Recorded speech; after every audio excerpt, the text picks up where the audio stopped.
Hello, everybody, and welcome to Talking for a Living. I am Jake Brown here with my partner, Huon Fitzpatrick, and we got a special guest today. We got John Kliment here today. John, how's it going?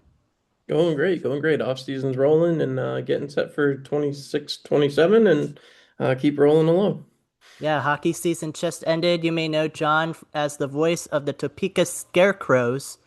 And yes, pointed over there if you're watching this on video. John, how has the season been so far, and how is how'd the season go this year? Yeah, this season was phenomenal. It was our inaugural season here in Topeka. It's the fifth team I've been a part of that had their inaugural season, and we've we came out, had over 115,000 people through the doors in 28 home games. We attracted over 1,500 listeners every single game for our 56 home and road games. And then over the course of two playoff games, which was unfortunately all we played, was averaging about 25-54. So was pretty thrilled about the YouTube numbers, obviously, and the sponsorship levels are great. Always can be a little better, but yeah. So just continuing to push through. Yeah, I was reading your website, your About Me, and it's just literally everything you've done. It's really easy to get your background um, when you just put it all in like that. And like, who needs a resume, right? But I did. That's why, if you're watching this on video, that's why I'm wearing my Ovi jersey because you did reference Ovechkin in your website. I Um, did. Saw so him his rookie season actually. Oh wow. I believe I wasn't living in DC yet, so I was probably like 6 when he got drafted. So it's had a long career. Yeah, Um got free tickets to that game too. They were playing the Islanders and they were doing a blood drive before the game. And if you went, you got two wow. free tickets to the game. So I went and donated blood and took a friend of mine with me and we went to the game. Nice, nice, nice. And so you've been all over. You've been working in like the New York area. You're here in Topeka, Kansas. You were with the Boston Bruins for a little bit, not even doing broadcasting. You were doing like sales. How's Scouting. So it was a scouting? scouting Scouting, mentorship that's with right. them. Yep. Yeah, how has that experience made you a better broadcaster? So I think honestly, and I said this when I interviewed for the mentorship with the Bruins, was to learn how scouts look at a game is kind of digging a little deeper than what you look at normally as a broadcaster. So where I might go and say, okay, well, I know he's got 18 power play goals. I know he's got, 27 goals, and then he's got, so many assists, but like, okay, so that's really only, nine goals, 5 on 5. So what does that mean? A scout is saying, okay, so he's got 9 goals, 5 on 5. Is that because he's set up differently on the power play? Is he put over here? Is he put in a corner? Is he sent and playing different positions in the zone? Is he finding different ice? And so really that year of learning from the people who scout the next generation of NHL stars really took some time and got me to evaluate how I look at players and how I scout them and how I set myself up for a broadcast. So my broadcasting notes from the last two seasons have been a lot different than the ones from the previous 10 seasons. So it's kind of a different way of looking at the game, and I think it's brought a lot to what I do on the air and of course in a lot of my writing as well. You and you got anything? Yeah, I kind of want to just ask, obviously you've been a hockey guy for a long time. That's your passion. I've called a lot of different sports. Hockey is not one of them, but I'm from Southern California. Hockey's not a huge thing here. I mean, the Ducks had a pretty good year, but Give it three um, months, we'll be out there. So for for someone that's I'd like to add it to my repertoire. I'm a young broadcaster. I want to have as much sports under my belt as possible. I guess what would you say is how would you start in hockey, and what's the best approach for what many people say is the hardest sport to call? So honestly, for me, I grew up around the game. I fell in love with it from a very young age. I played until I was a senior in high school. Um, and then, yeah, I found that actually doing other sports are a lot harder for me. Hockey's so second nature to me that I'm just like, it doesn't even take a second for me to process, kind of like I'm just right into it and go, go, go. I did a couple of years ago when I was working with the Elmira Enforcers, we had the Elmira Pioneers, and we would go straight from literally playing in the championship in April to going into Elmira Pioneers baseball in May. And the first couple games of the year, I'm like, and a strike, and he's going, and I have to slow the hell down because now it's he's gonna go out and have a sandwich between each pitch. So, literally, it's a totally different game. It's a totally different way of feeling it. Um, the best way that I found any way to get an opportunity to do anything is reach out. My first opportunity came at the NJCAA level. I called the local community college who didn't do anything, didn't have a communications program, nothing. I just called them up. I said, "Hey, I'd really love to, get some reps and call hockey. It's something I want to do with my life, and I'd really love the opportunity to do that. And I know you guys don't really broadcast your games. Would you mind if I set up like a online radio station through a company at the time called Mixler.com. They still use it now, but it was far less known back in 2014. And I just walked in and set up a computer and had a little plug-in headset that I think I bought for like $4 and just plugged it in the computer and just went and talked for 3 hours and got my first couple reps in. And they listened back to the game and said, "Oh, we love it." And some of our people tuned in and listened, and they loved that we had the option. So I made $50 a game for the next 3 years, calling hockey games at the NJCAA level, and I got the opportunity to call the last three NJCAA hockey tournaments that ever were. So kind of a weird little footnote of just getting my opportunity. And then from that, I got to call NJCAA lacrosse for 2 seasons. They had me call the championship for those and some other opportunities that presented themselves. But yeah, it was kind of just go for it. You can't hold back. You can't wait for opportunities to find you. I think that's one of the biggest things I say to a lot of people who come to me and ask how do you get started? And that is don't sit back, don't wait, attack, go for an opportunity. And maybe it's your first call is not going to be, the Boston Bruins. It's going to be, you know, high school Shenango Valley Warriors are taking on the Binghamton Patriots out 2 schools from where I grew up. And you know what? There's nothing wrong with that. You're getting reps, you're getting your opportunities to put together tape, and then maybe your next call is, the whoever in the FPHL that enters the league in the next 5 minutes or whatever. But you just don't know. You can't know until you go out and get the opportunity. So go fight for it, take a chance, and see where it ends up.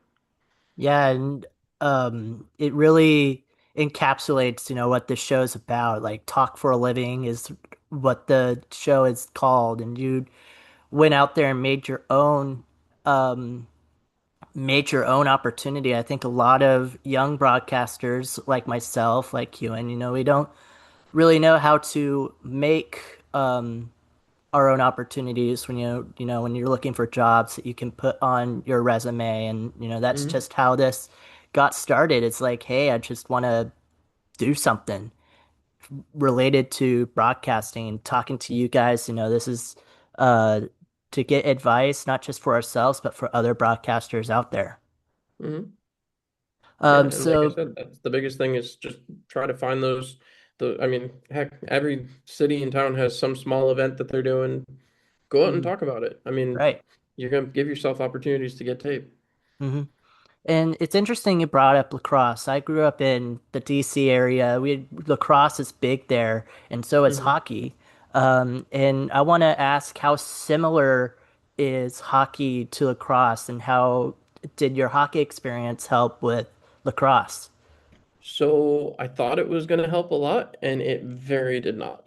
The reality of the game of lacrosse is it's similar to hockey in style, but the rules and the way that they move the ball and the way that they organize everything and how even the different types of penalty shots that they're allowed from angles all over the play. It's just kind of a different sport. So actually, how I got to do lacrosse, the NJCAA called me up and asked me to do it, and so I literally just the night before stayed up watching as many Syracuse Orange lacrosse games as I could find on YouTube, and just ingratiating myself with, okay, so that's how that works. This is how this works. And then I kicked myself because I noticed that the Syracuse lacrosse games I had been watching were box lacrosse and actual Mm. outdoor lacrosse. So you had to then change for a whole new set of rules. So it was a learning experience, and apparently I didn't do too bad. They asked me back the next year. So again, I take everything you can do to get an opportunity and take a chance and hopefully have fun. That's the key to it all. Got anything, Huon?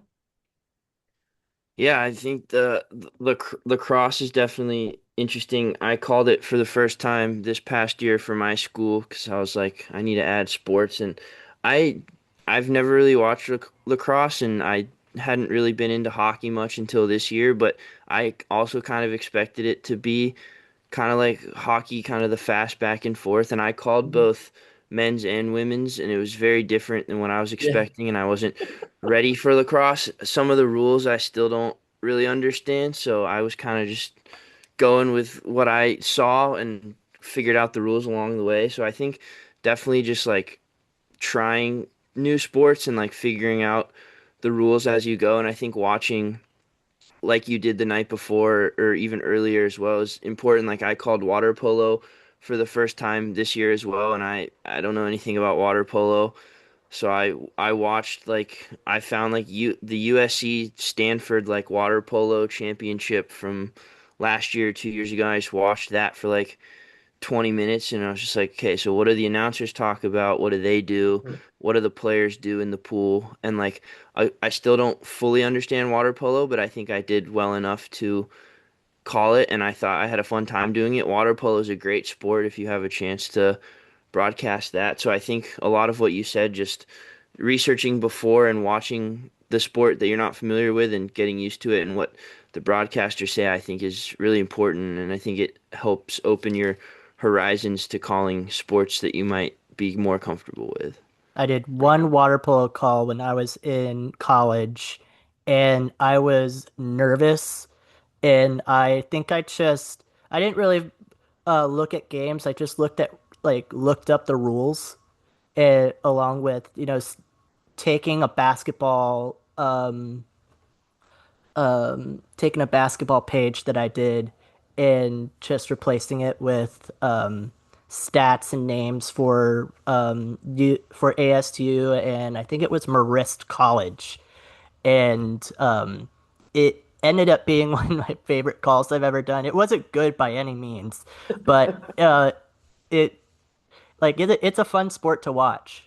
Anyway, I want to transition back to you, John, and I want to go back to how you wanted to get into broadcasting. Like, what was your light bulb moment? Like, oh, I want to do this for a living. Oh, I mean, and I've said this far too often, but in 1994, uh, the Meteau goal call when they beat the Devils was just. We had the AHL farm team of the Rangers at the time, and I had watched so many guys come up and go through the system. And then to just to hear Howie Rose, Matto, Matto, Matto, I was like, I want to do that. That's what I want to do. Because I very clearly did not have the athletic ability to be scoring that goal. I wanted to be the one telling the story and talking about it. Um, and I think that's the high you always chase as a Hmm. broadcaster, is knowing that's the moment, that's the pinnacle moment you want to have. And I don't think I've had that yet. So here's hoping I keep pushing forward. But yeah, no, ever since. And back when I graduated high school in 2003, there wasn't a set path. Like Syracuse University and its communications department existed, but like you had to be like one of the top students, and I definitely wasn't that. I was more focused on playing sports and doing stuff I enjoyed doing. And then, yeah, I wanted to get into it, but I just didn't know how. So I took a merchandising game night hawker position, sold merch for 10 years, and worked my way through the coast in the A. And started in the A, moved down to Florida, worked in the coast. Back when the Everblades were not winning 4 championships in the last 5 years. And then moved up to Milwaukee and worked with the ads. And, then.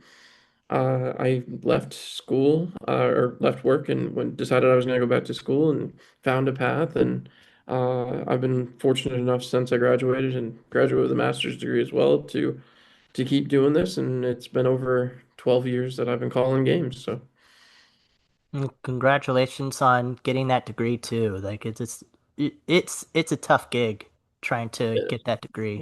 Having gotten one myself, Huon just got his, it's and getting the master's too in that. Like that's an extra level.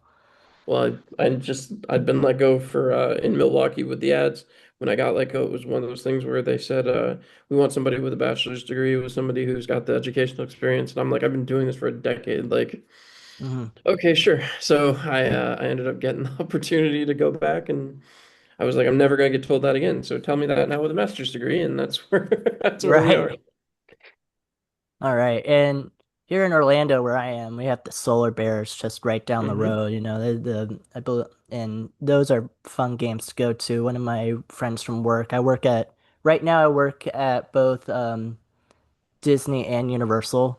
Oh wow. And one of my work friends from Disney, he has like season tickets to Orlando Solar Bears, and he goes all the time. And hockey for me is just one of those. It's not like my favorite sport, but it's and definitely not my favorite sport to call. Like it for me, it's hard. Like for you said it's easy. For me, it's difficult. I had Mm. a I had a professor in college who's actually he was the play-by-play for the Arizona Coyotes, who are now in Utah. Matt McConnell, and Very familiar with Matt. yes, he's a great guy. I text him every once in a while, and he said that the opposite for him is true. Like baseball, when we went through our baseball bit, because it was a whole play-by-play class, he did hockey, he did football, basketball, and baseball. We did hockey. He's like, this is the easiest sport to call. He did baseball. It's like this is the hardest sport to call. So it's just, I think in ways it has to do with pace. Like for Hmm. hockey, it's very fast paced. For baseball, it's very slow paced. And I wonder what your opinion of that is. So I one thing I never correct Matt McConnell. I love Matt to death, and he was very helpful to me in my first few years in the industry. When I got into that time, I was trying to figure out how I wanted to do this and all that. I had started rooting for the Coyotes and had listened to Matt and Tyson quite a lot. Hmm. And I emailed him out of the blue and asked him, hey, I'm looking for some pointers, and he wasn't teaching at that point. But yeah, so he took a listen to my demo. He looked at my website and changed some things up, and it's evolved since then. But I got to meet him in Buffalo a couple of years after that, and got up to the booth with him and chatted for a bit. But great guy. Absolutely agree with him from my perspective too. With hockey, easy, baseball, hardest, anything, because you have to just talk for hours about nothing because they're not doing anything. Hockey, it's go, go, go, go, go. So, if you can get to the intermission, then you're golden because then you can play commercials. I run like 7.5 minutes of commercials per intermission. So, and then do a recap, do some setup, and I'm back for period two, and we're go, go, go off to the races again. Baseball, it's can be, hey, you're talking about this one at bat for 10 minutes, 15 minutes, 20 minutes, and it's like, oh my God, it's still going on because he's fouled off 27 pitches. Like it is what it is. And you never know how long it's going to take. So, completely agree on that because I think baseball is the one sport that I've actually used every piece of preparation that I've used ever come up with. So my sheets are by the end of the ninth inning, I'm like, I don't know. Here we are. Good Hmm. luck. But yeah, so no, completely agree with him on that one. But yeah, no, it's funny you mentioned that too, because my school was Full Sail University, so uh, one of my professors actually works the penalty box for the Solar Bears. So, Yeah. um, so that's just ironic, but yeah, no, it's all person to person too. Like, for somebody who calls baseball for a living, they would say, "Oh, hockey's impossible. I don't know how to catch up to that pace of play. I don't know how to get to that side of things." But if they did it for 2 weeks or 2 months, or you look at Judd Surratt up in Boston. He was an MLB announcer for years, Hmm. and he made a transition fairly seamlessly after working a couple seasons with the Blackhawks into being the Boston Bruins head play-by-play guy. So, it's really it's all adaptable. It's all about kind of you accepting that you're going to put the work in to do it. It's none of it's easy. The Mhm. biggest, I think, faux pas of anybody who wants to get into broadcasting is that they think it's easy and you just go and watch a game. Mhm. And as both of you know, that's not at all what broadcasting is. It's a ton of work that nobody sees. It's a ton of time spent watching practices and watching games and figuring out tendencies and doing all the prep work that you do and researching this guy went to elementary school with, whoever. And that's, something you're probably never going to use, but hey, I just had a piece of glass break. I've got 45 minutes now, but will they craft a new piece and put it in there and get ready to go? Well, now we're going to talk about in this year in elementary school, he did this and got an A on his spelling test. I don't know. It'll be something you will never think you'll use, but it's a useful piece of information to have. In baseball, you've used it by the end of the first inning. Um, but that's it's all about you. You decide whether you're going to make it or not, and maybe the opportunity hasn't presented itself yet. But if you continue to work and grind, and at least that's what I keep telling myself is the grind's worth it. And I've learned some amazing skills at this career that I've never expected to know, especially being a broadcaster. So open yourself up to opportunities and keep firing away. Yeah, of course. You and you got anything? Yeah, I think the opposite of you for baseball, but I think it's kind of similar to what you said. I've never called hockey, but I've played baseball my entire life. I just finished up my college baseball career, and like you said, you played hockey all the way through high school. So I think it's definitely just like whatever you're comfortable with. Like to me, baseball is the easiest thing in the world because I've played it my whole life and I can find stuff to talk about. And then other sports, it's like, well, I've played basketball or I understand it, but like it's not the same flow to me because that's like I've just haven't had the same experience. So definitely, I think just finding whatever you're comfortable with, I think is great, but also putting yourself out there. Um, is also great. And just trying new things. And like you've done, kind of going wherever life takes you to Middle America, East Coast, West Coast, wherever you can go to find some work, I think definitely helps. I'm in that process right now of moving away from home and trying to get my start in my career. So I think just kind of finding those opportunities wherever you can is definitely important in finding your comfort zone, but also pushing yourself out of your comfort zone too. For sure. Yeah. And I want to talk to you again because in relation to Matt McConnell, it, it's funny because you've called a lot for teams who are in their inaugural season. He calls a lot of teams who are either closing down their Well, in don't tell him Atlanta that. with the Coyotes.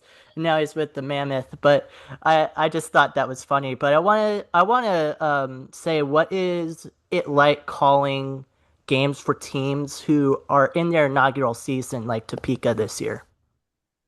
Um, it's kind of interesting. So in my experience, when I've done it, it's been bringing hockey back really. So like these are markets that had hockey but haven't had it in a long time. The Topeka market hadn't seen a professional hockey game in 20 years.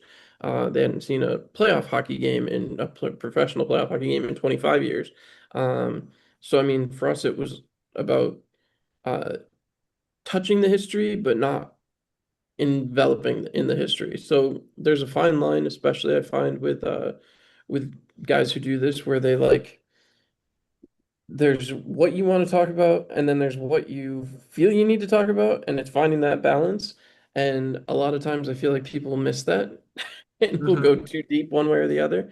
Um, like there's a nostalgia, especially in a sport like baseball, like Huon was just talking about. There's a nostalgia factor to baseball that just it seeps into you, and it's just like, every player out there could be 1908, whoever playing the same game, and it's the same style, and it's the same everything, and you just look at it, and it's like it gives you that comfort feeling to Hmm. where like in hockey, like you want the nostalgia, but it is upbeat, it's high energy, it's all go, go, go, go, go all the time. So you're trying not to, put the lull into it that you might, I don't want to call it lull, but it is that's, easygoing feeling. So there was the paying the respect to the to the past while also acknowledging the future and the difference of the game now too. Back when it was pro hockey here the first time, it was a very rough and tumble league, which the FPHL still kind of is, Mhm. but it's more of a skill game now as compared to 20 years ago. So it's a lot different, and it was still took some education. As and so, when you're broadcasting, you're also kind of the teacher, and you're teaching people and bringing them along with you. So Yeah, when the Coyotes first appeared in Phoenix, 1996, yeah. 20, yes, over 20, almost 30 years ago now. My parents were in attendance for the first game because we used to live in Phoenix. My parents do now. Um, but they would show on the video board every once in a while just a rule. Hmm. Um, like this is what a slap shot is, or Yep. this is what a corner goal is, or this is what Yep. tripping is, or whatever. And just to educate the fans who had never had hockey Hmm. in their existence. Like they have Tucson, but um, the Firebirds weren't there yet. It, so it was it's just different, especially in those big media markets, but compared to like Topeka. But even then, Topeka can have these small little, I mean, Topeka's not a small town, but these small communities, to reword it, once they get a sports team, they love that sports team, whether they Hmm. whether they understand the sport or not. So it's really cool to see hockey come back to these towns that haven't seen it or maybe haven't seen it for decades. It's Yeah, exciting to be kind of part of. yeah, kind of going off of that. I mean, I've kind of similar experience, and I'm from San Diego, and obviously, like, I think it's a great environment. It's a great sports town, but a lot of franchises aren't here. Like the Chargers left, and the Clippers haven't been here for years, but they left. So the really only team is the Padres of like the four major sports. And I remember for years, San Diego was like, they've wanted to get an MLS team for years. Like, we love soccer. We're trying to get an MLS team. Obviously, the influence of Mexico and like all that stuff. And they destroyed the stadium. They built a new stadium. It's beautiful. And they got an NWSL team first. And then they finally got an MLS team this last year. And I went to a game. It's a great environment. And I think it's really like kind of brought the San Diego sports community together. They were really good in their first year. They made it really far in the MLS. So I think that's really important. And I think you kind of mentioned it as a broadcaster. You're talking about the game, but you're also a teacher at the Mhm. same time. So how do you, as a broadcaster, how do you kind of teach people like younger generations, like little kids that might be watching hockey or whatever you're calling, as well as fans of in a city that hasn't had a team, kind of like Jake mentioned, or hasn't had a team for a while and they get a team back? How do you, as a broadcaster, kind of embrace that and say, like, I'm teaching this younger generation, I'm teaching these new people about this team or this sport? I think that's part of just your preparation is getting ready and knowing, hey, so, before my first game, I recognized that, the uh, the fans aren't familiar with how no-touch icing works at the professional level. They've had junior hockey for a few years, so I gotta, reintegrate them with that. I've got to talk to them about fighting not costing you the game. Speaking about just different sides of the rules. Speaking of which, I'm sitting in the coach's office, so I will mention the fact that you didn't mention the San Diego Gulls, and he would be very pissed because he was a big part of that. So, little love to the Gulls, but once again, the preparation is really where it comes down to. And if you see an opportunity to work something in, and icing is going to take 10 seconds to skate the back down the other end of the ice. So you got an opportunity there. Okay, that's icing, which is when the puck crosses from behind the red line and gets over the opposing goal line. That's icing, and it comes all the way back down. Now you're ready for the face-off. Bring it back, and now we take it to the left-hand side of the goaltender, Sammy Bernard. You'll see whoever taking the face-off. So I try to integrate it right in so that it's not really awkward sounding, but it's just kind of part of what the carryover is. And that's, I don't force it if I feel like it's forced. I can always come back and explain it A, a little bit later in the game, B, during an intermission or something.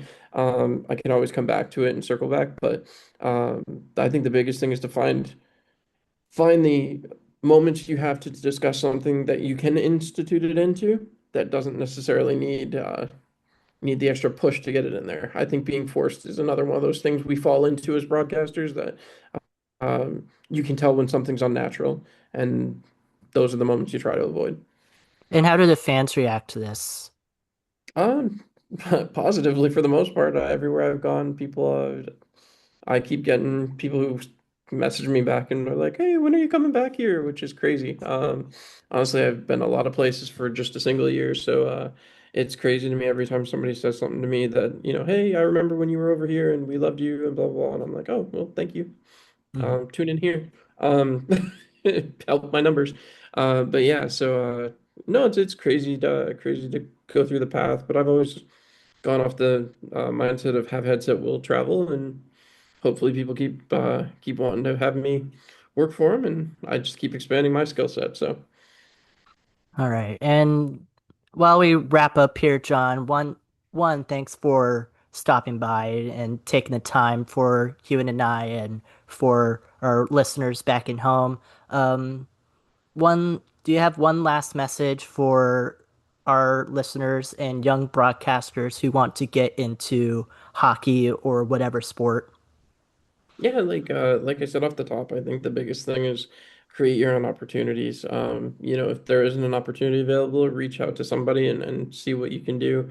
Um, if you call a high school game, hit up your local pro broadcaster and say, "Hey, would you listen to this and tell me what you think?" And take criticism. One of the things that I've always kind of been proud of is that I really don't mind being critiqued. Like I've never called a perfect game. If I call a perfect game, I might just put down the headset and walk away. I never will. There's always gonna be something I'm gonna go back and be like, I wish I would have said that differently. Oh, I wish I would have done this differently. It's just part of the business. And so, I enjoy it for what it is. Enjoy it because you can make mistakes and you're going to, and it's gonna happen. So, it's nothing to panic about. You just make your way forward and keep learning from it. So take your opportunities, find an opportunity. One of the best things that I did was reach out to my local pro play-by-play guy and say, I know you've already got your interns this year, but if you've got anything I could do to keep learning, and I did for 3 months. I was an intern with him, and I did the live scoreboard from around the league. So I would just literally go to the Nice. radio station, sit there and wait, and just tell everybody what the live scores around the league were. That was it. So it wasn't really a lot of on-air experience. It wasn't a lot of prep work or anything like that. I would just sit there and read the website, refresh it, read the website. But I mean, that was an opportunity to get airtime and to get more comfortable and find my way. So I did that, and it was awesome, and continued to grow from there. And now, again, I'm calling games for a living. So Yep. We're talking for a living, right? that's it. All right. Well, thank you so much, John, and best of luck here in the off season and next season as well. I am Jake Brown, and this is Huon Fitzpatrick, and we will see you next time.